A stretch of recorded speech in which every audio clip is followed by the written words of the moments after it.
प्रश्नावली 2.2 का अब हम प्रश्न दूसरा सॉल्व करेंगे यहाँ पर। तो एक द्विघात बहुपद ज्ञात कीजिए जिसके शून्यकों के योग तथा गुणनफल क्रमशः दी गई संख्याएं हैं। तो योग दिया हुआ है, द्विघात बहुपद जो है उसके शून्यकों का योग दिया हुआ है 1/4 और गुणनफल दिया हुआ है -1। जो द्विघात बहुपद हमें ज्ञात करना है उसके शून्यकों का योग दिया हुआ है 1/4 और शून्यकों को गुणनफल दिया हुआ है -1। तो हम पहले तो यहाँ पर हम मान लेंगे कि माना द्विघात बहुपद है ax² + bx + c, क्योंकि इसी रूप में होते हैं बहुपद जो द्विघात बहुपद होते हैं। तो यहाँ पर ये हमने मान लिया, माना द्विघात बहुपद है ax² + bx + c और इसे हम समीकरण 1 देंगे नाम। अब हम यहाँ पर जो सूत्र हमें पता होना चाहिए, शून्यकों का योगफल का सूत्र और शून्यकों का गुणनफल का सूत्र, ये हमें सूत्र पता होना चाहिए, फॉर्मूला। तो यहाँ पर शून्यकों का योगफल का फॉर्मूला होता है -b/a। ये शून्यकों का योगफल का फॉर्मूला होता है अल्फा + बीटा बराबर, ये शून्यक है यहाँ पर, अल्फा और बीटा ये शून्यक हैं। तो शून्यकों का योगफल यानी अल्फा + बीटा का योगफल बराबर -b/a।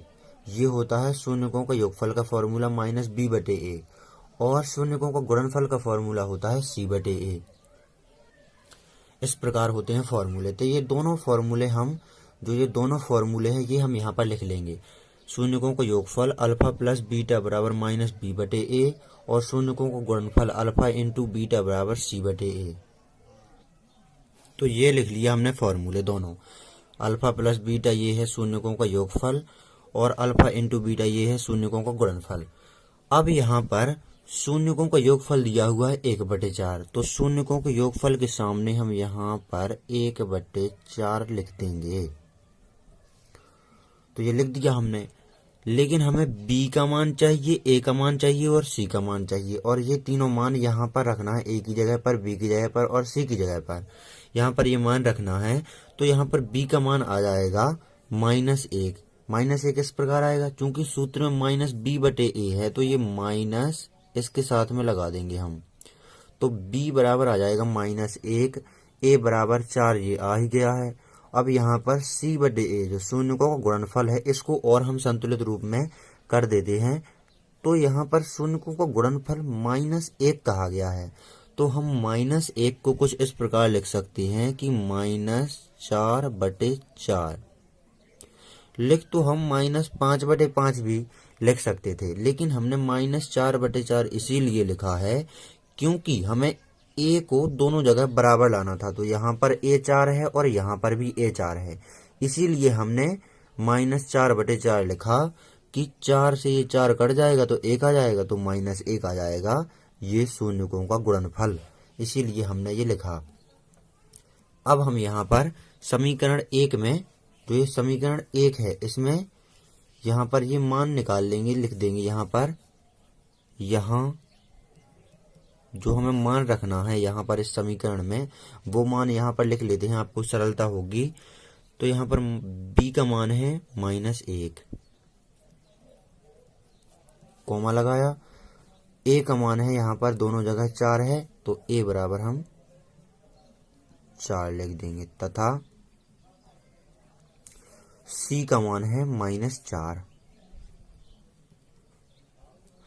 ये हमने सभी मान लिख दिए। अब हम समीकरण 1 में ये सभी मान रख देंगे। तो यहाँ पर मान रख देते हैं। अब हम समीकरण 1 में, तो पहले तो हम समीकरण 1 को यहाँ पर ज्यों कहते हैं उतार देते हैं।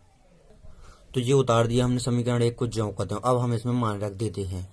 तो a की जगह पर लिखना है हमें यहाँ पर 4, तो यहाँ पर 4 लिख दिया, और ये x² ज्यों कहते हैं लिख दिया, प्लस का चिन्ह लगाया, और इस b की जगह पर लिखना है हमें -1, तो यहाँ पर -1 लिख दिया, और इनटू में ये x लिख दिया, प्लस का चिन्ह लगा करके ये वाला।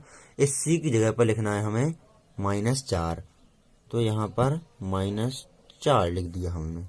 अब हम यहाँ पर आगे सॉल्व करते हैं। तो 4x² ये ज्यों का त्यों रहेगा, और -1 का गुणा जब इस प्लस में होगा तो -1 हो जाएगा, और -1 का गुणा इस x में होगा तो -x आ जाएगा, और यहाँ पर माइनस का गुणा प्लस में होगा तो माइनस, और 4 ज्यों का त्यों। तो ये आ गया हमारा द्विघात बहुपद 4x² - x - 4। तो यहाँ पर ये रहा हमारा आंसर। अतः द्विघात बहुपद 4x² - x - 4 है। तो नोट कर लीजिए आप इस प्रश्न को अच्छी तरह से।